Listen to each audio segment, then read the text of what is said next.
that we were the only kids on the block living with their grandmother and not with two parents. I felt that I was not worthy of the perfect mother plus father plus two kids love square, which we saw on every American television channel and heard in every storybook in the early 80s. The rest of my early childhood looked normal. I started taking dance classes on Saturday mornings.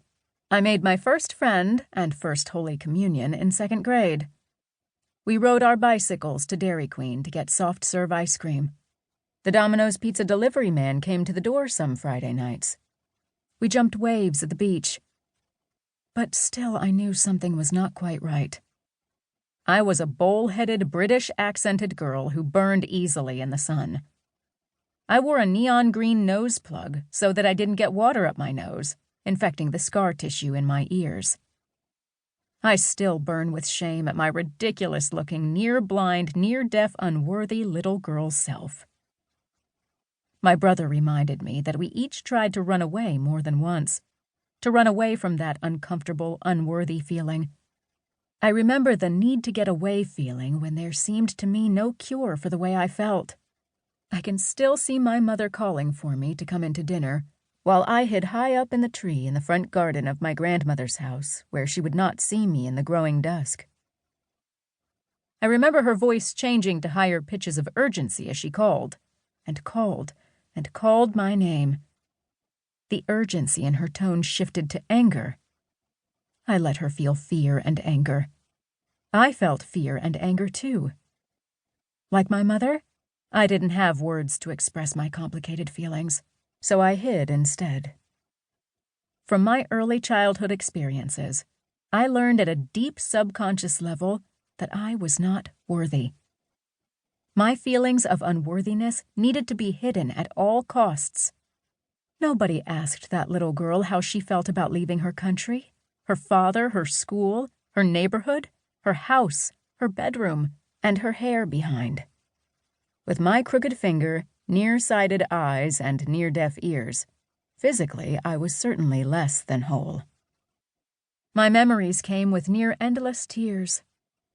I told myself that I had the gift of tears because I cried most days of most weeks of most years. I just thought that was what you did. That was the experience of being human. I wondered and hoped that maybe I would someday feel worthy of love, if I just worked hard enough, or fell in love like they did in storybooks. I wondered if there was a different, better experience of what it meant to be human beyond my reach, but that other people around me seemed to experience.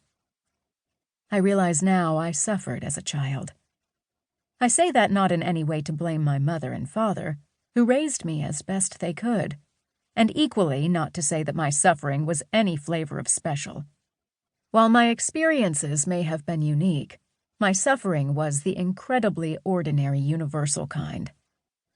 But to little girl me, the feeling of suffering filled my universe. It was my struggle.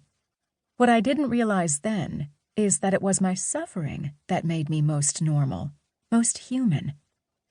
Suffering did not make me unworthy of love.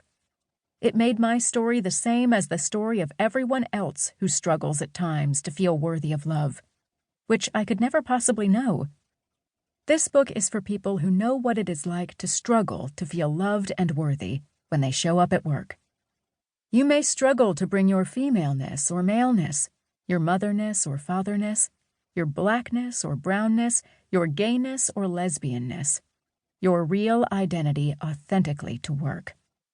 It is also for the people who have no idea what it may feel like to struggle every day to feel loved and worthy, but love people and lead people who do. For me, the journey to find the love and worth that makes the experience of being human somehow better, somehow elevated, is a personal one. Although there are times I still very much want to hide my real self up in that tree in my grandmother's garden again, I am learning to come down out of the tree, to show up as my real, vulnerable, authentic self, even at work. Especially at work.